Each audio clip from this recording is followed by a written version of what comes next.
Welcome back, everybody. I told you for the past 2 weeks that Real Talk with Big Mo was coming back. We have an official clothing sponsor. We have, I guess you can call it an official corporate sponsor. As soon as paperwork is signed and certain agreements are made, I will let the word out about that through my Facebook page and another one of these videos. But obviously, I'm just as happy as you guys to bring life back to Real Talk with Big Mo. So where have you been, man? Where have I been? I got engaged, man. I got engaged to my better half, as I call her.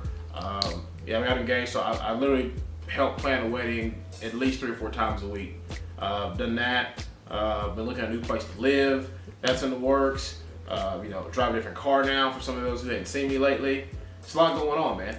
There's a lot going on. Some of you are probably watching the video right now thinking like, well, what happened to all the production value and all that? Trust me, we got that in the works too.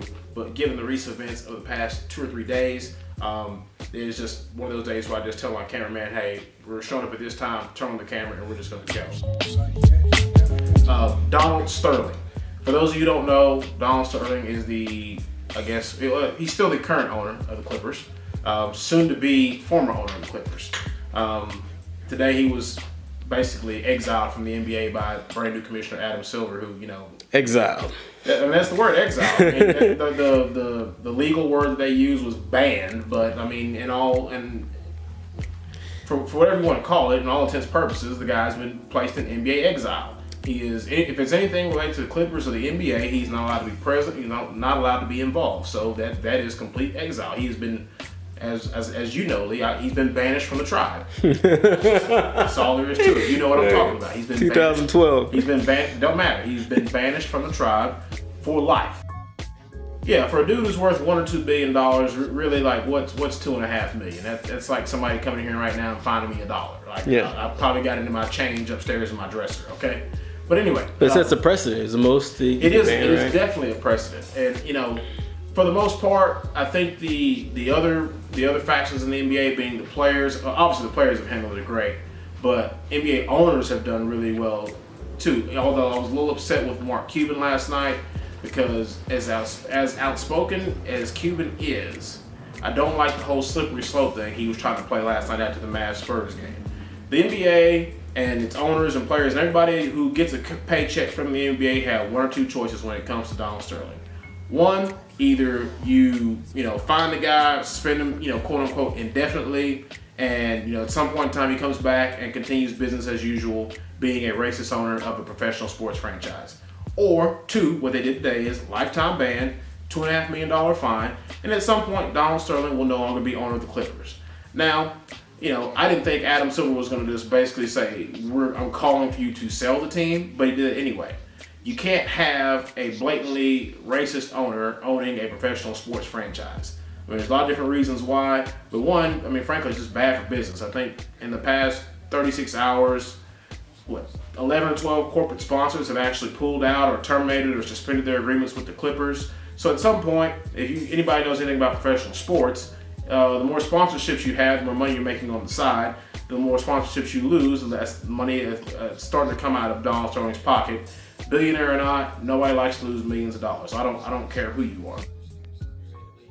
Yeah, absolutely. There was a report today by numerous sources. I hate this whole thing in journalism. Sources that players were across the league were prepared to boycott all playoff games tonight. Which there's a part of me that would have liked to see what would have happened, because that truly would have been a historic moment in not only sports but American history. Yeah. For literally players to say, I'm not playing in the middle of the playoffs. Imagine what that would have done to TV contracts and broadcasting rights too. At that point, you'd have had ESPN, ABC, TNT, Turner Broadcasting, NBA TV. Everybody would have got involved at that point. Call for a boy's head, huh? Yeah, Donald Sterling might have got assassinated. Because at that point in time, you're talking about multi-billion-dollar corporations Billions. saying, "Hey, we want our product. We're paid for these advertising and broadcasting rights. We need our product. So you, Adam Silver, make it happen."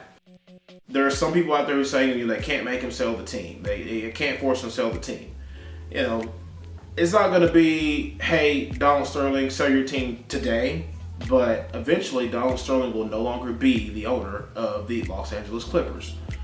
However you want to cut it, however you want to slice it, whether you think it's right, wrong, or indifferent, that's just the way it has to be. But the basis of racism comes from two things: greed in regards to economics, and fear of the unknown or fear of what you do not understand. And it's on both sides of the fence, whether it's white people and black people and Mexican people and Asian people, whatever two ethnic backgrounds or races you want to put together. There are things that we as certain cultures do not understand about one another, so therefore it turns into an eventual prejudice. Then you have somebody who has a bad experience, and next thing you know, you have racism, so on and so on and so forth, and then it creates a vicious cycle.